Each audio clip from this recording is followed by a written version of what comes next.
Welcome back, Columbus State fans, for another edition of Cougar Corner. We have a great show lined up for you today, featuring head women's golf coach Brian Padgett, women's golfer Nikki Crowley, and assistant baseball coach Patrick Collins. Just a quick recap of what's been going on with CSU athletics this past week. The baseball team won their first road series of the year, taking 2 out of 3 games from North Georgia and improving their record to 22-13 and stand at 8-7 in the Peach Belt, just 1 game back of first place.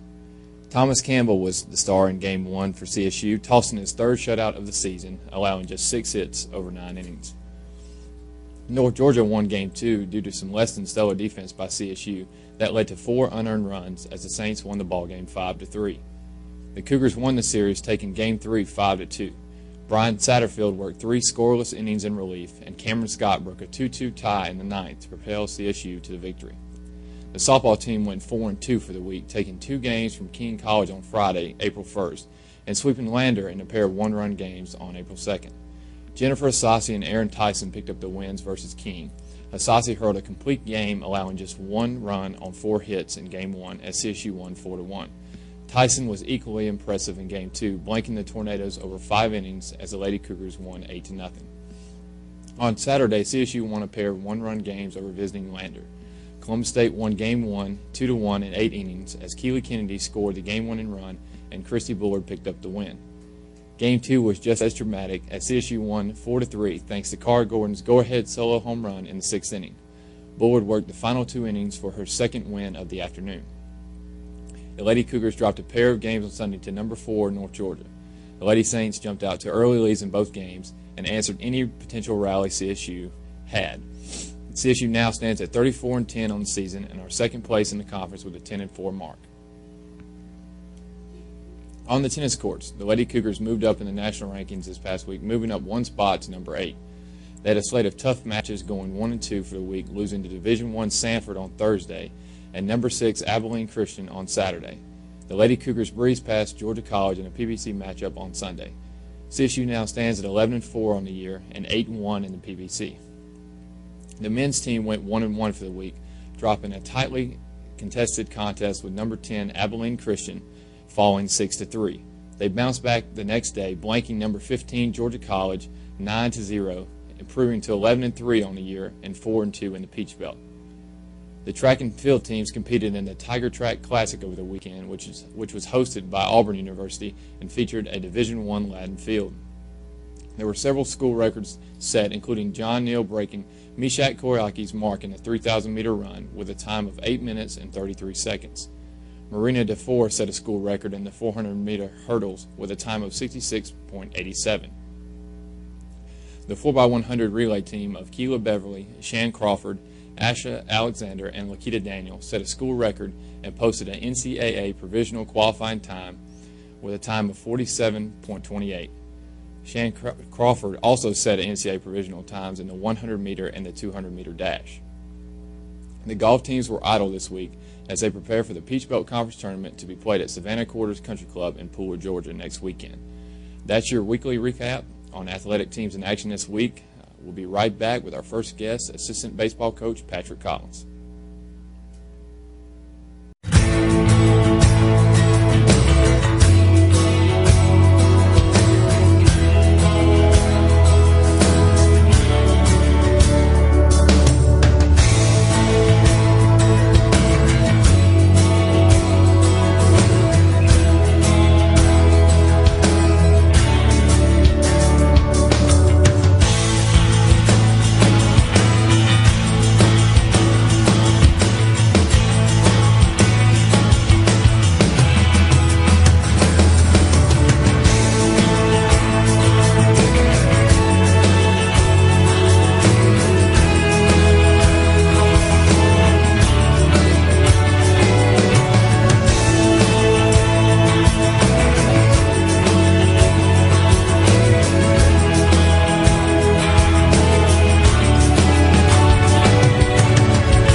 All right, fans, welcome back. We're now joined by assistant baseball coach Patrick Collins. Patrick, welcome to Cougar Corner. Thank you. Thank you for having me. All right, get started here. 2 out of 3 over North Georgia this past weekend. Talk a little bit about that series. Tough series, 2 teams that were pretty much identical to each other. Nobody hit particularly well on the weekend, so it was a pitching and defense type of game. First game, Thomas Campbell came out, and it was one of those pitching performances that you enjoy watching. Thomas is a competitor. He had all 3 pitches that night where he was throwing for strikes, and North Georgia, they really couldn't sniff him. Their guy did well. Blake Hobby did well in keeping us at bay, but Thomas Campbell really threw well, pitched a complete game shutout, 5 hits I believe he gave up, and it was just a pleasure to watch. He did a good job, and we made some plays behind him defensively that helped him out, and we were able to scratch across a run.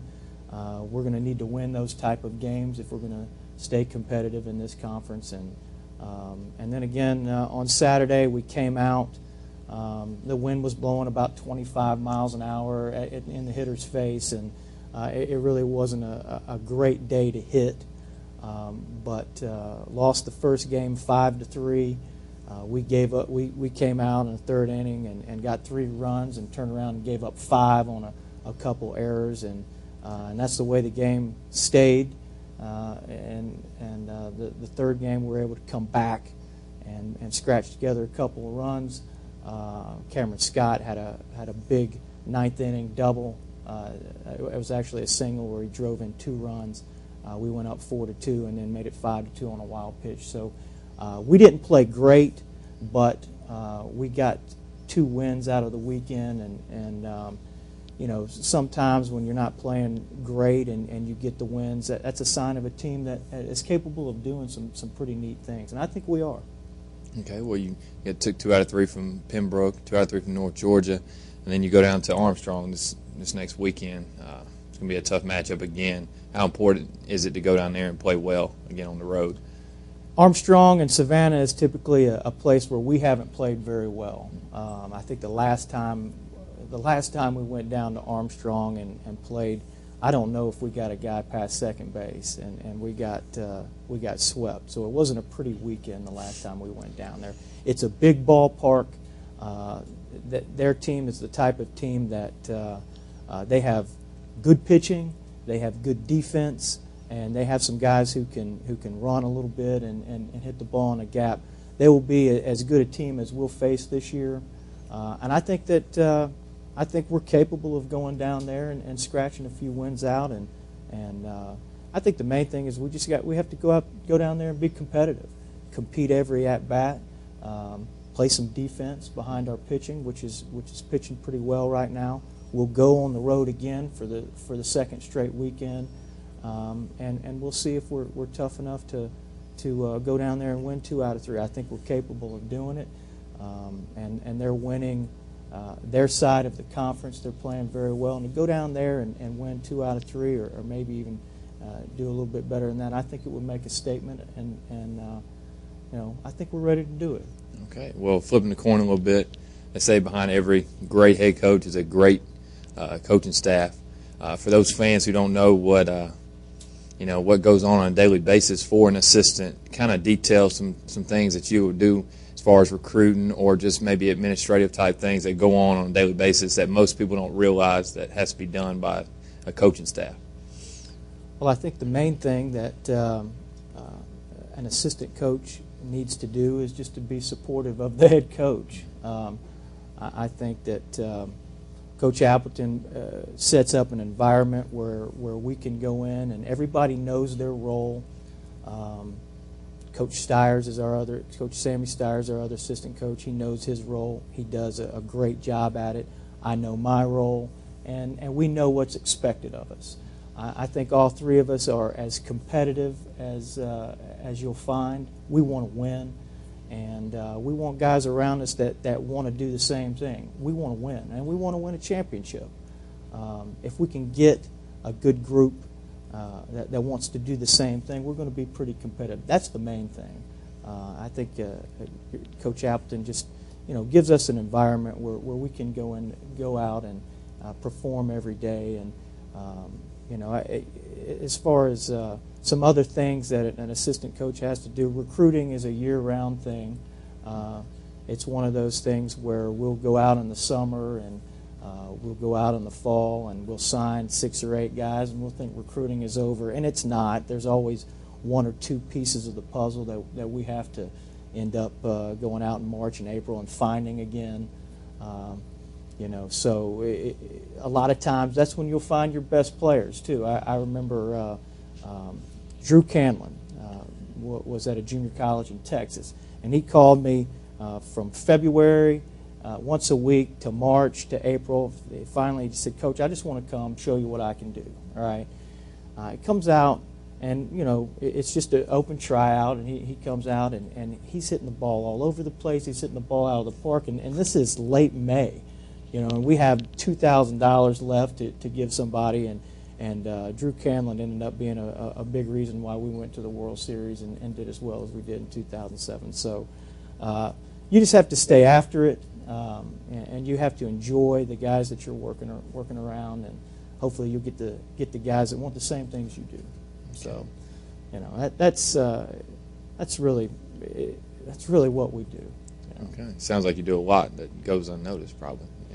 Well, hopefully, everybody kind of pitches in and does their thing, and we get to win. That's the main thing. Yeah, that's important. Everybody on the same page. Well, Coach Collins, thank you for joining us here on Cougar Corner. Thank you. I was going to come in Jimmy Superfly Snuka style, but that didn't happen. So.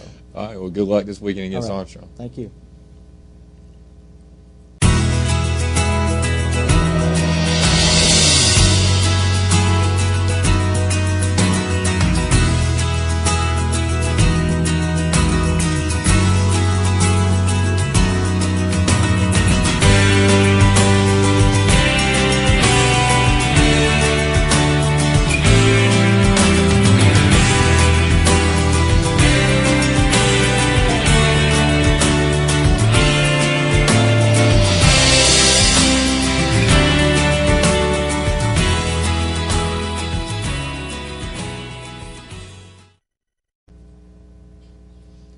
All right, fans, welcome back. We're now joined by CSU head women's golf coach Brian Padgett. Coach Padgett, welcome to Cougar Corner. Thanks, Travis. Thanks for having us.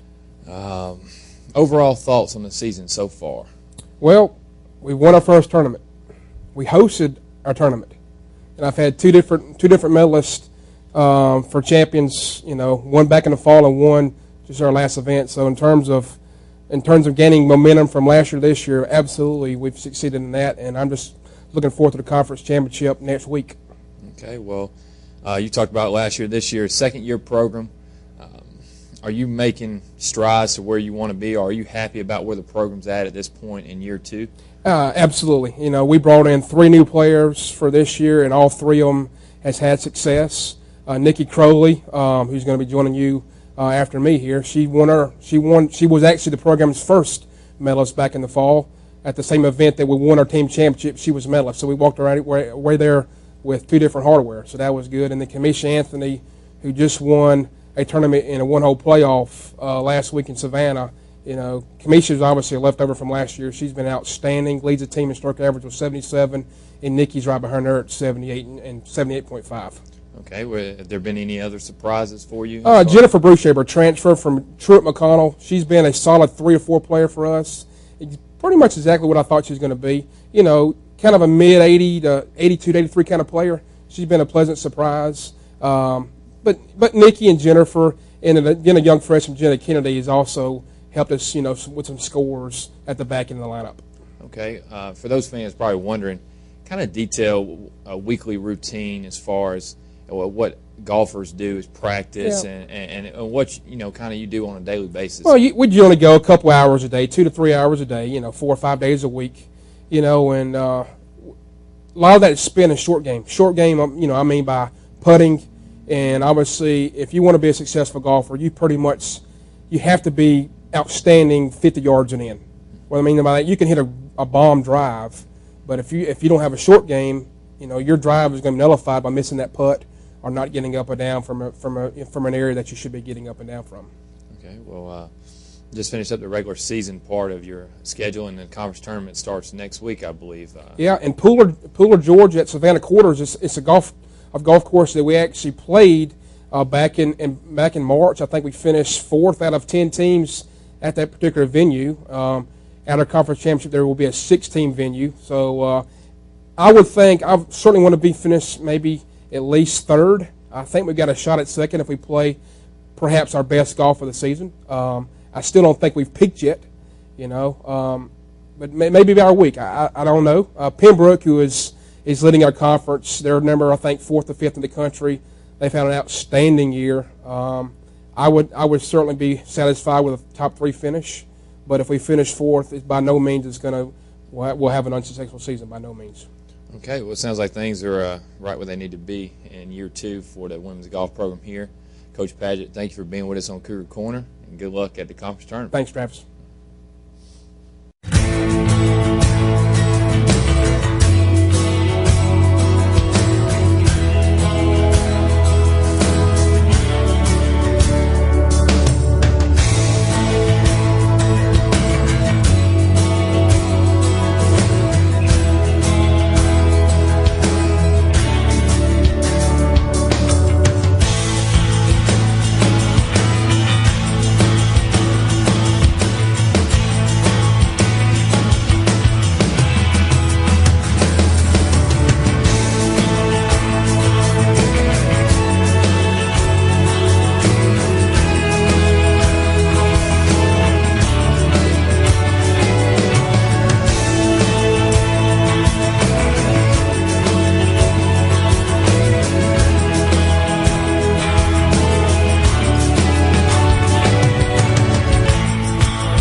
All right, fans, welcome back. We're now joined by junior women's golfer Nikki Crowley from Phoenix City, Alabama. Nikki, welcome to Cougar Corner. Thanks for having me.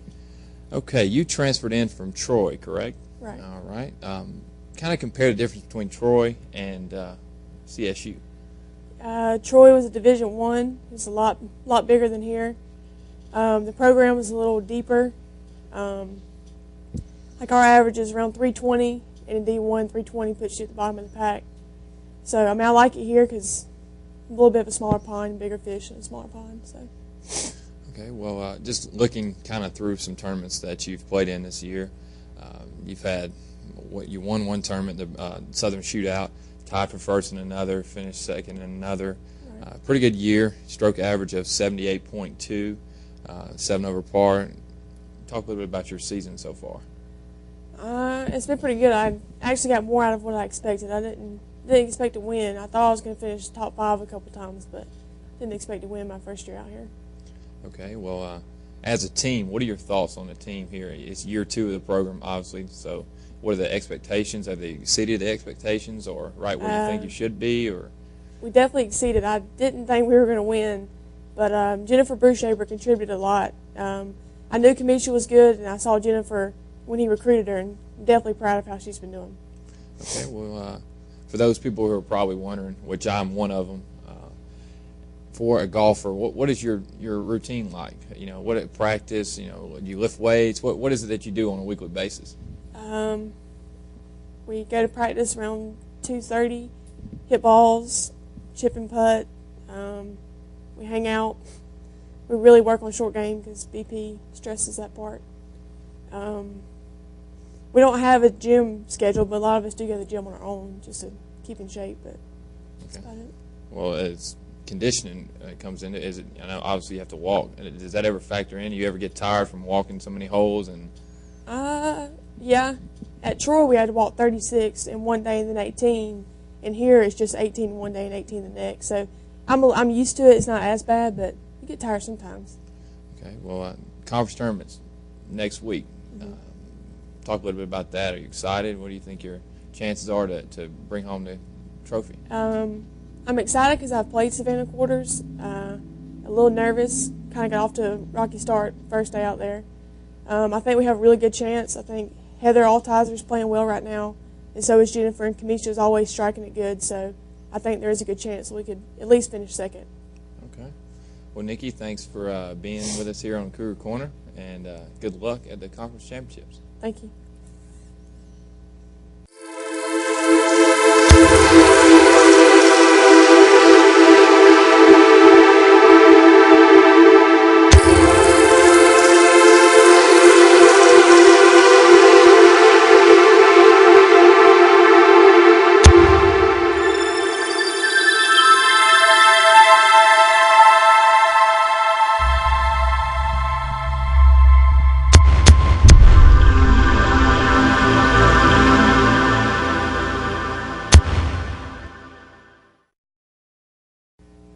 All right, fans, that's going to do it for another edition of Cougar Corner.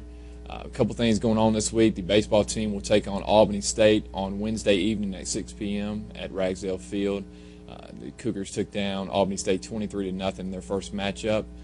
Also, the softball team will be in action on Thursday as they take on Georgia Southwestern starting at 5 p.m. with the second game immediately following at Cougar Field in Peach Belt Conference doubleheader.